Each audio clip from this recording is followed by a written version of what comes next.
भारत माता की, भारत माता की, भारत माता की। उत्तर प्रदेश की राज्यपाल आनंदीबेन पटेल, यहां के लोकप्रिय मुख्यमंत्री योगी आदित्यनाथ जी, केंद्रीय मंत्रिमंडल में मेरे वरिष्ठ सहयोगी और लखनऊ के सांसद रक्षा मंत्री राजनाथ सिंह जी, यूपी भाजपा के अध्यक्ष और केंद्र में मंत्रिपरिषद के मेरे साथी श्रीमान पंकज चौधरी जी,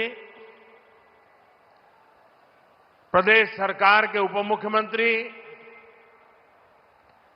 केशव प्रसाद मौर्य, ब्रजेश पाठक,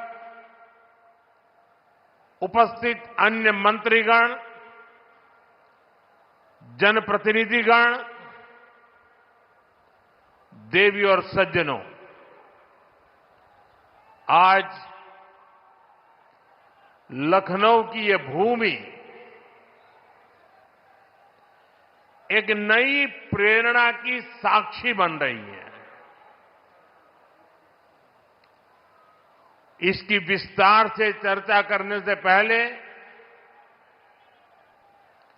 मैं देश और दुनिया को क्रिसमस की शुभकामनाएं देता हूं। भारत में भी करोड़ों ईसाई परिवार आज उत्सव मना रहे हैं। क्रिसमस का ये उत्सव सभी के जीवन में खुशियां लाए, ये हम सभी की कामना है। साथियों, 25 दिसंबर का ये दिन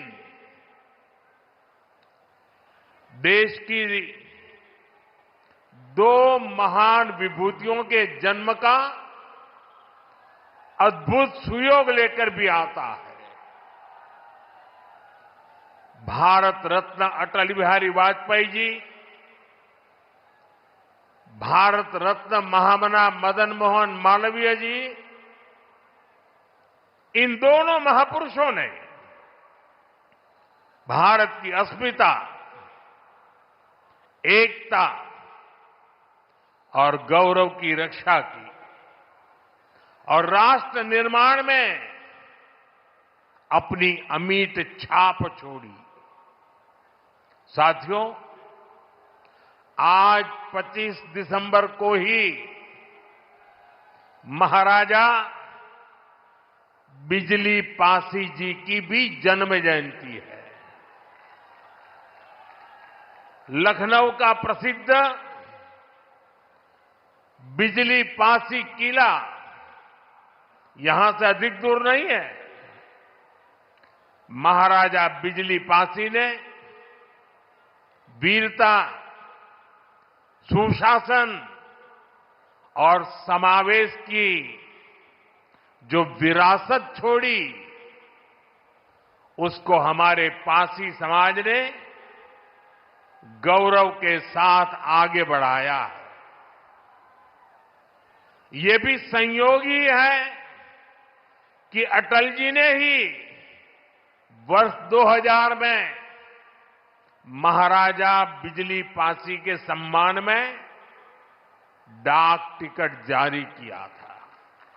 साथियों, आज इस पावन दिन मैं महामना मालवीय जी, अटल जी और महाराजा बिजली पासी को श्रद्धापूर्वक नमन करता हूं, उनका वंदन करता हूं। साथियों, थोड़ी देर पहले मुझे यहां राष्ट्र प्रेरणा स्थल का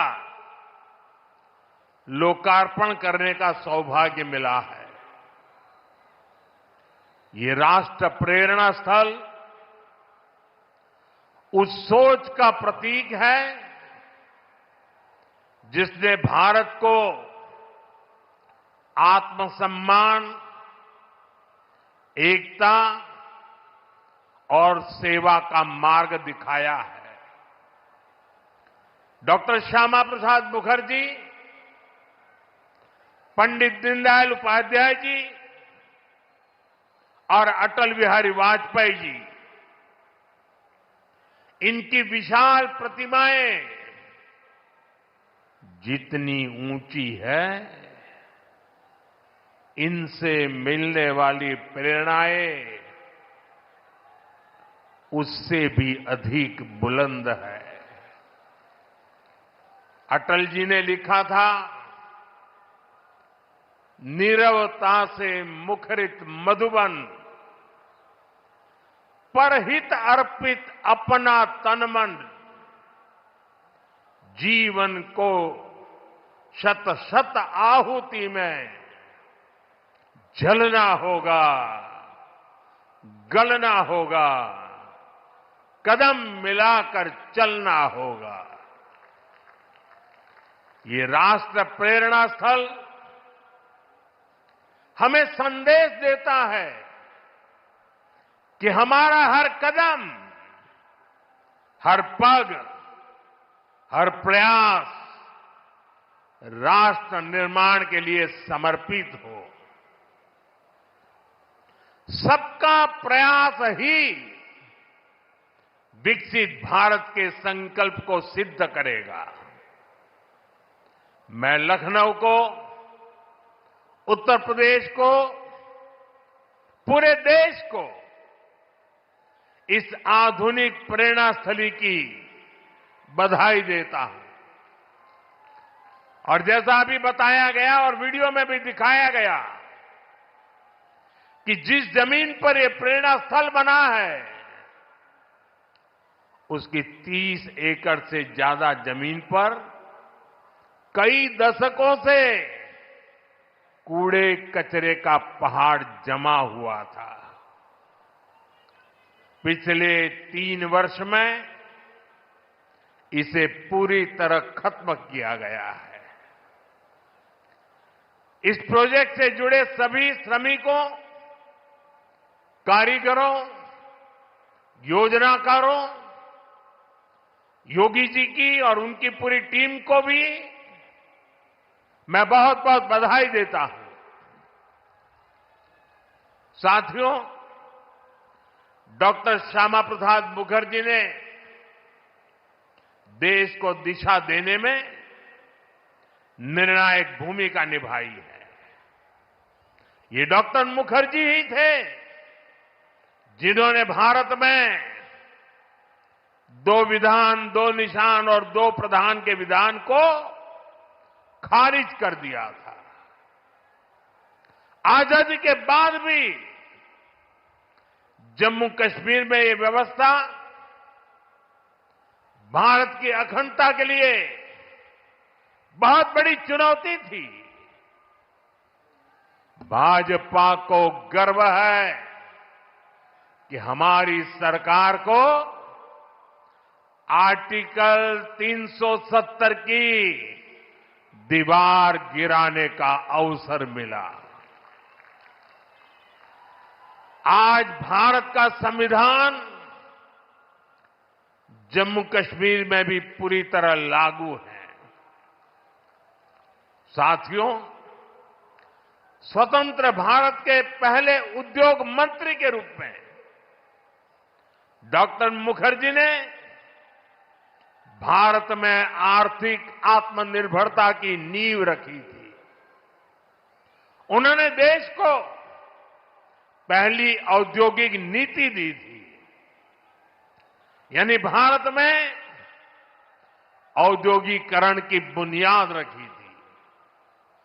आज आत्मनिर्भरता के उसी मंत्र को हम नई बुलंदी दे रहे हैं। मेड इन इंडिया सामान आज दुनिया भर में पहुंच रहा है। यहां यूपी में ही देखिए, एक तरफ एक जनपद एक उत्पाद का इतना बड़ा अभियान चल रहा है। छोटे छोटे उद्योगों, छोटी छोटी इकाइयों का सामर्थ्य बढ़ रहा है। दूसरी तरफ यूपी में बहुत बड़ा डिफेंस कॉरिडोर बन रहा है। ऑपरेशन सिंदूर में दुनिया ने जिस ब्रह्मोस मिसाइल का जलवा देखा, वो अब लखनऊ में बन रही है। वो दिन दूर नहीं जब यूपी का डिफेंस कॉरिडोर दुनिया भर में डिफेंस मैन्युफैक्चरिंग के लिए जाना जाएगा। साथियों, दशकों पहले पंडित दीनदयाल उपाध्याय जी ने अंत्योदय का एक सपना देखा था। वे मानते थे कि भारत की प्रगति का पैमाना अंतिम पंक्ति में खड़े अंतिम व्यक्ति के चेहरे की मुस्कान से मापा जाएगा। दीनदयाल जी ने एकात्म मानववाद का दर्शन भी दिया, जहां शरीर, मन, बुद्धि और आत्मा सबका विकास हो। दीनदयाल जी के सपने को मोदी ने अपना संकल्प बनाया है। हमने अंत्योदय को सैचुरेशन यानी संतुष्टिकरण का नया विस्तार दिया है। सैचुरेशन यानी हर जरूरतमंद, हर लाभार्थी को सरकार की कल्याणकारी योजनाओं के दायरे में लाने का प्रयास। जब सैचुरेशन की भावना होती है तो भेदभाव नहीं होता, और यही तो सुशासन है, यही सच्चा सामाजिक न्याय है, यही सच्चा सेकुलरिज्म है।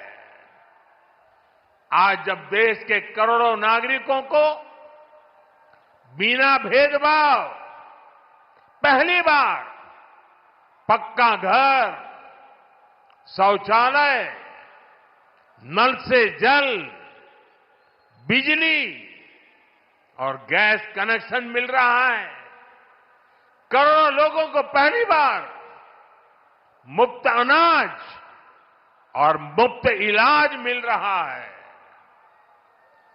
पंक्ति में खड़े अंतिम व्यक्ति तक पहुंचने का प्रयास हो रहा है, तो पंडित दीनदयाल जी के विजन के साथ न्याय हो रहा है। साथियों, बीते दशक में करोड़ों भारतीयों ने गरीबी को परास्त किया है, गरीबी को हराया है। ये इसलिए संभव हुआ क्योंकि भाजपा सरकार ने जो पीछे छूट गया था उसे प्राथमिकता दी, जो अंतिम पंक्ति में था उसे प्राथमिकता दी। साथियों, 2014 से पहले करीब 25 करोड़ देशवासी ऐसे थे जो सरकार की सामाजिक सुरक्षा योजनाओं के दायरे में थे। 25 करोड़। आज करीब 95 करोड़ भारतवासी इस सुरक्षा कवच के दायरे में हैं। उत्तर प्रदेश में भी बड़ी संख्या में लोगों को इसका लाभ मिला है। मैं आपको एक और उदाहरण देता हूं। जैसे बैंक खाते सिर्फ कुछ ही लोगों के होते थे, वैसे ही बीमा भी कुछ ही संपन्न लोगों तक सीमित था। हमारी सरकार ने अंतिम व्यक्ति तक बीमा सुरक्षा पहुंचाने का बीड़ा उठाया। इसके लिए प्रधानमंत्री जीवन ज्योति बीमा योजना बनाई। इससे मामूली प्रीमियम पर 2 लाख रुपए का बीमा सुनिश्चित हुआ। आज इस स्कीम से 25 करोड़ से ज्यादा गरीब जुड़े हैं। इसी तरह दुर्घटना बीमा के लिए प्रधानमंत्री सुरक्षा बीमा योजना चल रही है। इससे भी करीब 55 करोड़ गरीब जुड़े हैं। ये वो गरीब देशवासी हैं जो पहले बीमा के बारे में सोच भी नहीं पाते थे। साथियों, आपको जानकर के हैरानी होगी, इन योजनाओं से करीब करीब 25,000 करोड़ रुपए का क्लेम इन छोटे छोटे परिवार के छोटे छोटे जिंदगी के गुजारे करने वाले मेरे सामान्य गरीब परिवारों तक 25,000 करोड़ रुपया का लाभ पहुंचा है। यानी संकट के समय ये पैसा गरीब परिवारों के काम आया है। साथियों, आज अटल जी की जयंती का ये दिन सुशासन के उत्सव का भी दिन है। लंबे समय तक देश में गरीबी हटाओ जैसे नारों को ही गवर्नेंस मान लिया गया था, लेकिन अटल जी ने सही मायने में सुशासन को जमीन पर उतारा।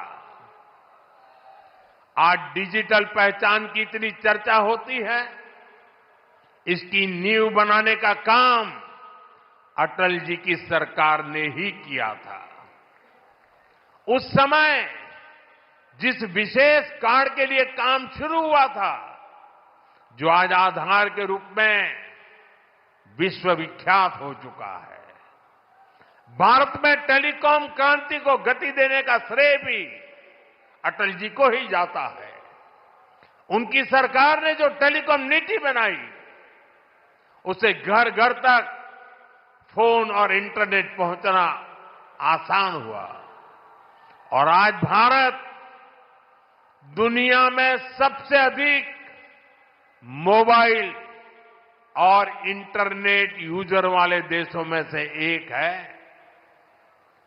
साथियों, आज अटल जी जहां होंगे, इस बात से प्रसन्न होंगे कि बीते 11 वर्षों में भारत दुनिया का दूसरा बड़ा मोबाइल फोन निर्माता बन गया है।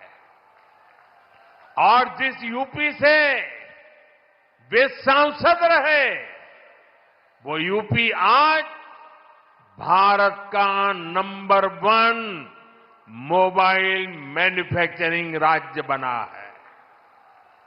साथियों, कनेक्टिविटी को लेकर अटल जी के विजन ने 21वीं सदी के भारत को शुरुआती मजबूती दी। अटल जी की सरकार के समय ही गांव गांव तक सड़कें पहुंचाने का अभियान शुरू किया गया था। उसी समय स्वर्णिम चतुर्भुज यानी हाईवे के विस्तार पर काम शुरू हुआ था। साथियों, साल 2000 के बाद से प्रधानमंत्री ग्रामीण सड़क योजना के तहत अब तक करीब 8 लाख किलोमीटर सड़कें गांवों में बनी है और इनमें से करीब 4 लाख किलोमीटर ग्रामीण सड़कें पिछले 10-11 साल में बनी है। और साथियों, आज आप देखिए, आज हमारे देश में अभूतपूर्व गति से एक्सप्रेसवे बनाने का काम कितनी तेजी से चल रहा है। हमारा यूपी भी एक्सप्रेसवे स्टेट के रूप में अपनी पहचान बना रहा है। वो अटल जी ही थे जिन्होंने दिल्ली में मेट्रो की शुरुआत की थी। आज देश के 20 से ज्यादा शहरों में मेट्रो नेटवर्क लाखों लोगों का जीवन आसान बना रहा है। भाजपा एनडीए सरकार ने सुशासन की जो विरासत बनाई है, उसे आज भाजपा की केंद्र और राज्य की सरकारें नए आयाम, नया विस्तार दे रही है। साथियों, डॉक्टर मुखर्जी, पंडित दीनदयाल जी, अटल जी, इन 3 महापुरुषों की प्रेरणा, उनके विजनरी कार्य, ये विशाल प्रतिभाएं विकसित भारत का बहुत बड़ा आधार है। आज इनकी प्रतिमाएं हमें नई ऊर्जा से भर रही है, लेकिन हमें यह नहीं भूलना है कि आजादी के बाद भारत में हुए हर अच्छे काम को कैसे एक ही परिवार से जोड़ने की प्रवृत्ति पनपी। किताबें हो, सरकारी योजनाएं हो, सरकारी संस्थान हो, गली, सड़क, चौराहे हो, एक ही परिवार का गौरवगान, एक ही परिवार के नाम, उनकी ही मूर्तियां, यही सब चला। भाजपा ने देश को एक परिवार की बंधक बनी इस पुरानी प्रवृत्ति से भी बाहर निकाला है। हमारी सरकार मां भारती की सेवा करने वाली हर अमर संतान, हर किसी के योगदान को सम्मान दे रही है। मैं कुछ उदाहरण आपको देता हूं। आज नेताजी सुभाष चंद्र बोस की प्रतिमा दिल्ली के कर्तव्य पथ पर है। अंडमान में जिस द्वीप पर नेताजी ने तिरंगा फहराया, आज उसका नाम नेताजी के नाम पर है। साथियों, कोई नहीं भूल सकता कि कैसे बाबा साहब आंबेडकर की विरासत को मिटाने का प्रयास हुआ। दिल्ली में कांग्रेस के शाही परिवार ने यह पाप किया और यहां यूपी में सपा वालों ने भी यही दुस्साहस किया। लेकिन भाजपा ने बाबा साहब की विरासत को मिटने नहीं दिया। आज दिल्ली से लेकर लंदन तक बाबा साहब आंबेडकर के पंचतीर्थ उनकी विरासत का जयघोष कर रहे हैं। साथियों, सरदार वल्लभ भाई पटेल ने सैकड़ों रियासतों में बटे हमारे देश को एक किया था, लेकिन आजादी के बाद उनके काम और उनके कद दोनों को छोटा करने का प्रयास किया गया। ये भाजपा है जिसने सरदार साहब को वो मान सम्मान दिया जिसके वो हकदार थे। भाजपा ने ही सरदार पटेल की विश्व की सबसे ऊंची प्रतिमा बनाई, एकता नगर के रूप में एक प्रेरणा स्थली का निर्माण किया। अब हर साल वहां 31 अक्टूबर को देश राष्ट्रीय एकता दिवस का मुख्य आयोजन करता है। साथियों, हमारे यहां दशकों तक आदिवासियों के योगदान को भी उचित स्थान नहीं दिया गया। हमारी सरकार ने ही भगवान बिरसा मुंडा का भव्य स्मारक बनाया।